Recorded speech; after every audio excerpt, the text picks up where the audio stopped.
Welcome. Thank you. Thank you for being here. How would you describe yourself to someone who has never heard your music or seen your acting before? I think I'm a person who longs a lot and thinks a lot, daydreaming about situations, the past or the future, reflecting a lot upon things, and I think that that's kind of the essence of my music. I wouldn't say I'm a very melancholic person necessarily. I don't think most people would say that, but there is an element of melancholy there. Not necessarily a sadness, but just like I find beauty in the things that are serious and has some sort of tristesse, or beautiful things can be sad, if that makes sense. Yeah. So I love that in music and art. I think that's what makes art the best. So the music, I think, is like a blend between. I'm very inspired by jazz music, but I'm not a jazz musician. It's pop music, but it has the like longing and the like romanticism of jazz. I think pairs good with a glass of red wine. I think the music is for the people who also long a bit and can sit with themselves and listen to music. It's not necessarily a entertainment thing. It's more like an introspective. You played Sonja in Skam, a series that became a cultural phenomenon among teenagers. Looking back, what did that early experience teach you about acting and public attention? Oh, that's a good question.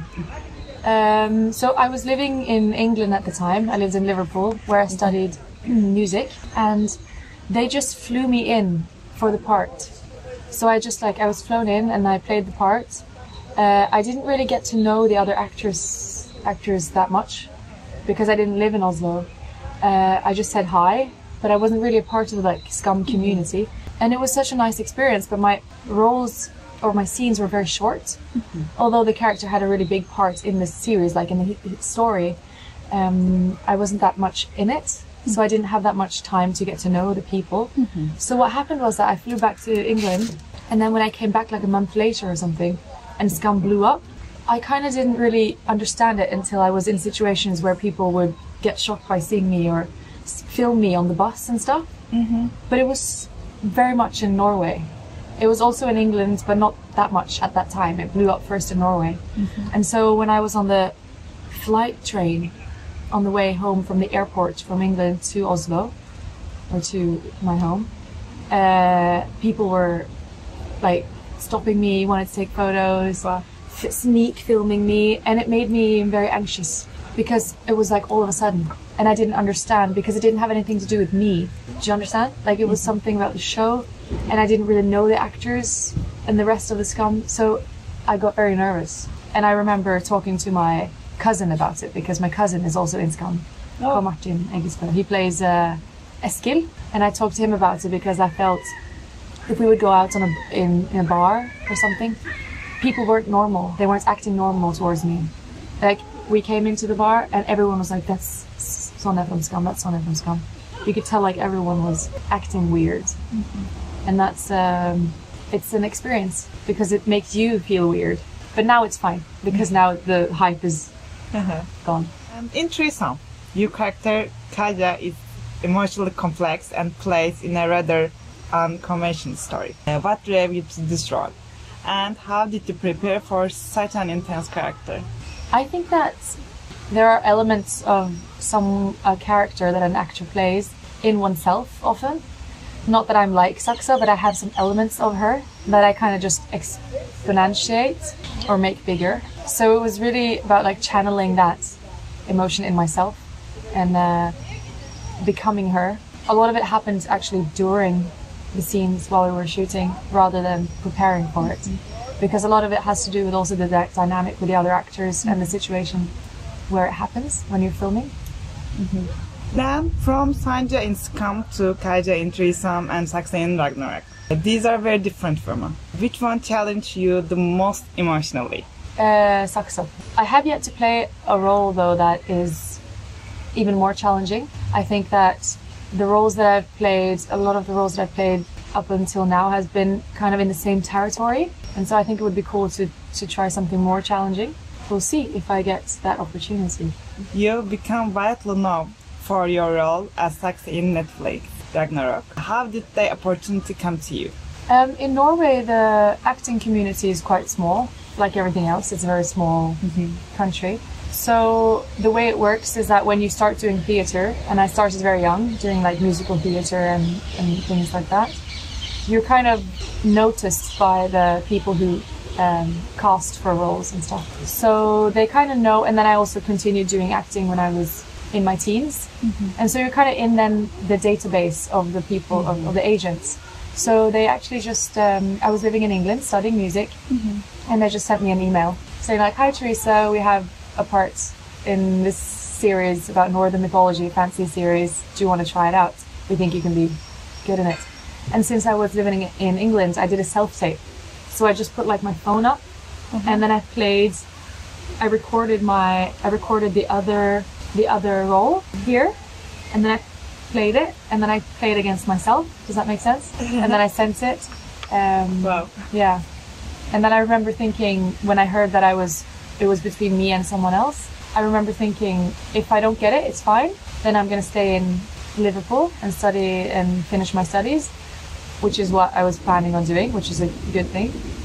It's raining. And if I get it, then I will take the opportunity and I will move back home to Oslo. And so I was kind of like leaving it up to fate, and that's where it went. Did you feel any personal connection to the character of Saksa. Were there aspects of her personality that Connected. with you? Yes. I think there is a like feistiness and a determination in her, and a like stubbornness in Saksa that I see in myself. Not as much. It's much less, but it's still something that I use. So I see a lot of things I see in her that I can relate to, although we are very different people, of course. But I kind of like her. I think that she's strong-minded and like quite like determined, and I like that. I think that's a quality that's hard to play if you don't have some of it in you. I don't know. Is there a specific genre, time period, or type of character you would love to explore in the future? I would love to be in a project that has a lot of scripts, in the sense of a lot of dialogue. Where have you seen? You probably have the Turkish film A Winter's Sleep. There's so much Turkish film that does exactly this, and also other films from other countries, of course, but where the dialogue is the most important. It's not really the storyline, but it's what they talk about that lasts for a very long time, where you really get into the depth of things, which is very reflective to how we speak as humans and the things that I most value in my life. So I think that being able to create that level of seriousness and human or interconnection between people on tape would be really cool to play. And I think because I've been doing a lot of drama, where it's a lot of like short scripts, or what's the word? Because in drama, it's not the dialogues aren't that long, and I would want to play in something with longer dialogues. God, that was a long answer. Let's talk about music. Yeah. Your voice is very atmospheric and emotionally charged. How would you define your musical style? We talked about it a little bit before, but kind of like, I think it's mellow. There's nothing like up here. It's not about entertainment. It's a lot about, and even the more like upbeat songs are still down here. So mellow, sort of melancholic in a way. I love darker sounds, like the darker.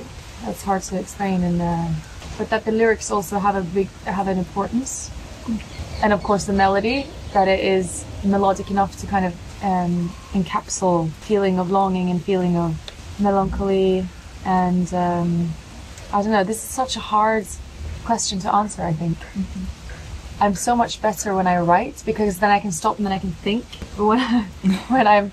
Who have been your biggest musical influences throughout your life? Okay, so I would say Billie Holiday is one of them. She is someone I didn't find her until I was 19, when I studied music at LIPA, which is so odd actually, but I was mostly exposed to pop music when I was young. So when I remember singing a a song. I can't remember which one it was. I think it was Lana Del Rey or something, in class, and someone raised their hand and said, "Have you ever sang jazz songs? Have you ever sang Billie Holiday? Because I think that it will suit your voice." And so I was like, "Yeah, I mean, I'm familiar with jazz, but not very," because I wasn't actually. And then I came home, and then my friend showed me All of Me by Billie Holiday.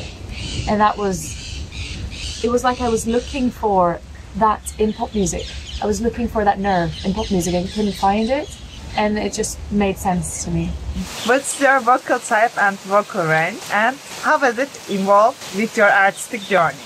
So I think that I listened to a lot of male vocalists when I was little. Radiohead, Nirvana, especially. And so I wanted to kind of recreate that sound because I thought it was much nicer with a male voice that was sort of low in range. But I'm a female, obviously, and I think I'm more of a soprano, or at least I was a soprano.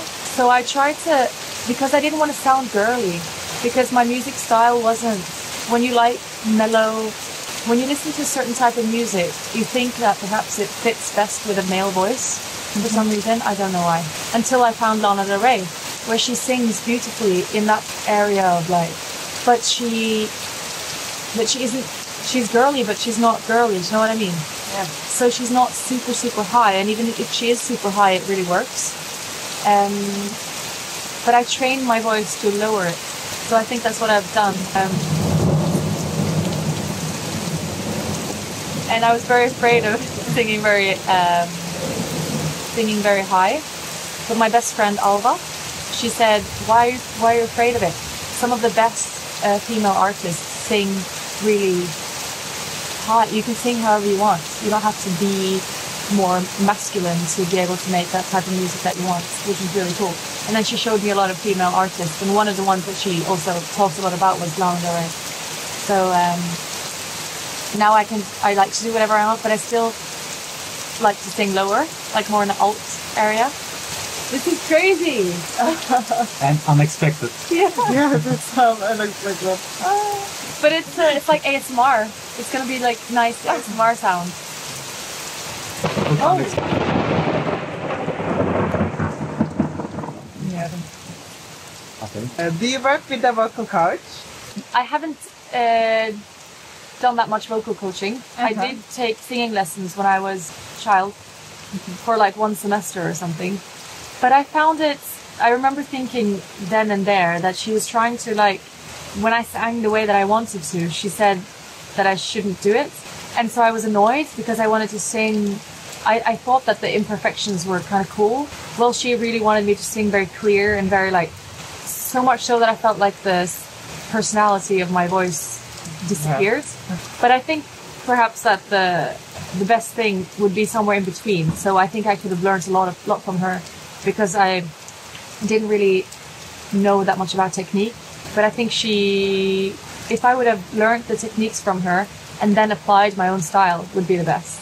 So I think that's something, that's the silver line, or like the best way to do vocal coaching. What does your songwriting process look like? The lyrics usually come first or melody? Melody.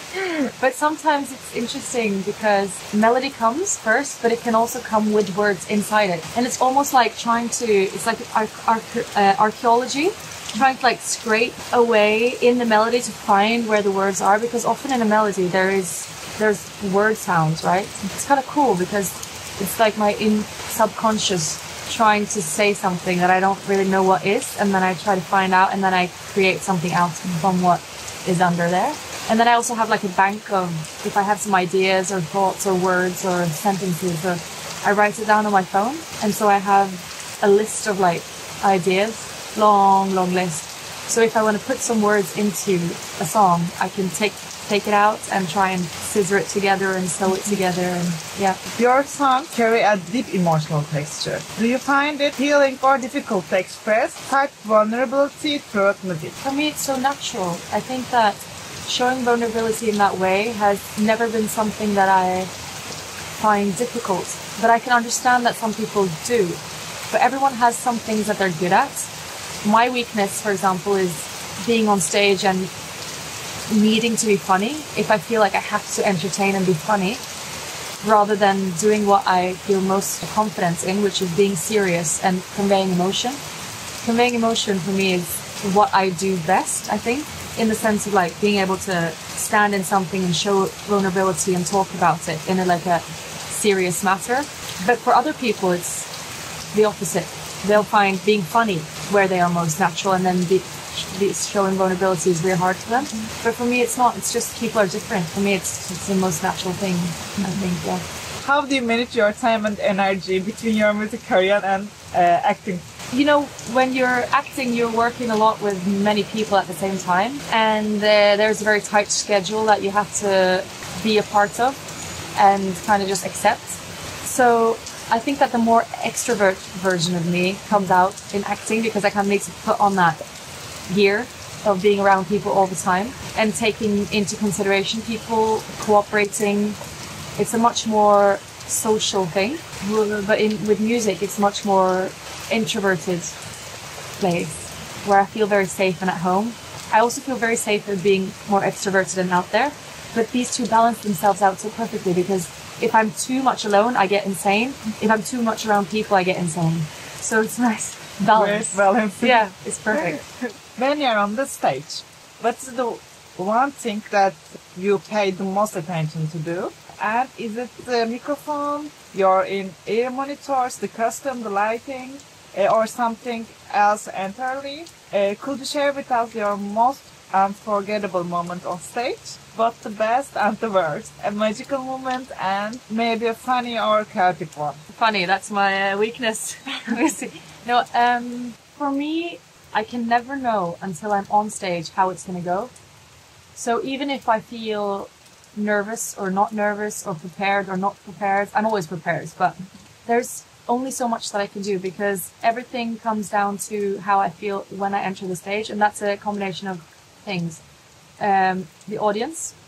If the audience is very stiff, if the audience doesn't pay attention, if the audience, it can be anything, just their energy, and also the sound on stage. And that comes a lot to do with in-ears, because it took me a lot of training to be able to sing and be comfortable with in-ears, because I feel very closed. And I need to kind of be part of the audience as well. I need to feel comfortable with being on stage. So if I don't feel like I'm a part of the audience, because this is really closed off, then I feel weird. Because then it's just like dancing in like a shell. It's sort of like too much in my head. Then I become very self-conscious. And you know, sometimes if the audience listens and it's super quiet, that's like perfect. And then sometimes if the audience is super quiet, I can feel like, oh, are they not having a good time? It's so, it can't really be, it really depends. And then sometimes the audience, if they make a lot of sound and they're giving a lot of energy, I get a lot of energy. But then I can also kind of forget that I need to be in the music. So it's just like a fine line of things. Would you be open to collaborating with the Turkish artist in the future? Absolutely. Any names you're curious about? Yes. I love Sena Şener. Yeah, I think she's fantastic. And I know her. We've had some lunches and coffees and we had a drink together. The only problem is that I need to go back home to Norway now. But I hope to come back to Turkey, and I haven't talked to her yet about maybe doing a collaboration, but I'm gonna sneak it in there. So that would be amazing. Also, I mean, Mert Demir. It's kind of a different style, but it's also, yeah, I think that would be cool. Is there a message you'd like to send to your fans and to the followers of our YouTube channel? Thank you so much. Should I say it in here? No, I'll say it generally. I want to thank them so much for listening to my music, for being so supportive. You know, people listen to music and they don't really necessarily follow the artist or support the artist in the way that I feel like I've been supported. It's like crazy. And then when I walk around in Istanbul or Ankara or Izmir, you know, people will come up and be like, "Hi, Ressa, nice to see you." It's like they know me. and I feel feels like friends. And so if you haven't heard my music, then you might also like it. And if you're a little artist wanting to make music and create music, then I think you should do it. If that's why, because I probably a lot of singers listen to the YouTube channel or watch it. Yeah. Have you ever been approached to represent Norway in the Eurovision Song Contest? Or is it something you'd consider if the opportunity come your way? If Norway called you tomorrow and said, do you want Reza for Eurovision? What will be your first reaction? Hell no. Hell no. That would be my first reaction. I don't know if that was the answer you expected. I don't understand Eurovision. I think it's so much with like the and the I think that a lot of the artists that represent at least Norway that represent Norway aren't the best artists we have. I don't know how it is in Turkey, but I just feel like it's a separate contest. It doesn't necessarily have to do with artistry. It's more of a show of like making it the most big and like. But you know what? Last time I was in Istanbul, I did a Turkish coffee grounds reading, psychic reading on me, and then he said, "Oh, it says you're going to be in Eurovision. It's going to happen for you." Is what he said, and I was like, "No." Is it a sign for you? I don't know. I hope not.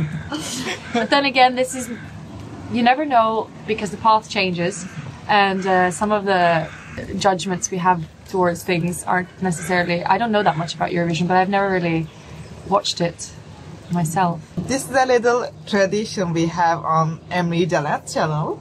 We often ask our international guests to sing a short piece of a traditional or local song in their own language. Ivor sang a forest folk tune.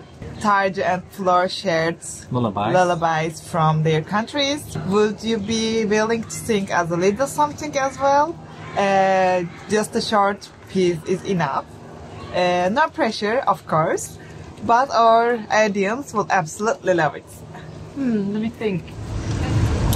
Kanske vill där gå både vinter både vinter måste som är med och det hela och det hela men en gång vill du komma till. And now it's time for a little game, this or that. Okay. We'll give you two options and you have to pick one. Quick decisions, know everything. Okay. Which one was more fun to play? Saksa or Sonia? Saksa. Saksa or Kaya? Saksa. Who was more fun to act with? David or Herman? Herman. Magne or Fjord? Okay. Herman Fjord. Joritz or Jens? Lauritz. Ran or Iman? Ran. Gray or Signy? Ran. Emma Bones or Billy Baker? Oh, Billy Barker. Signy. Isolde or Turid? Turid. Harry or Eric? Erik. Which do you prefer as an artist or listener? Studio recording or live performance? Live performance. Writing lyrics or composing melodies? Composing melodies. Piano or guitar? Guitar. Classical training or raw emotional singing? Raw emotional singing. Adele or Celine Dion? Adele. Aurora or Ivor? Aurora. Lana Del Rey or Billie Eilish? Lana. Ahmet Kaya or Sezen Aksu? Ahmet Kaya. Or who's the other one? Sezen Aksu. I don't know The him. queen of pop music, actually. She is the queen. I mean, most of the singers just sing her songs. Oh, really? Yeah, Sezen she's the Aksu. most greatest composer, and she's still alive. I will check her. Yeah, I don't you know. will love her songs. Maybe you will use some of that maybe songs. another cover. Yeah, definitely. She is the best. Shisebo or Tarja. Şirşibe. thank you for being here. Thank you for having me. It was fun with those questions in the end.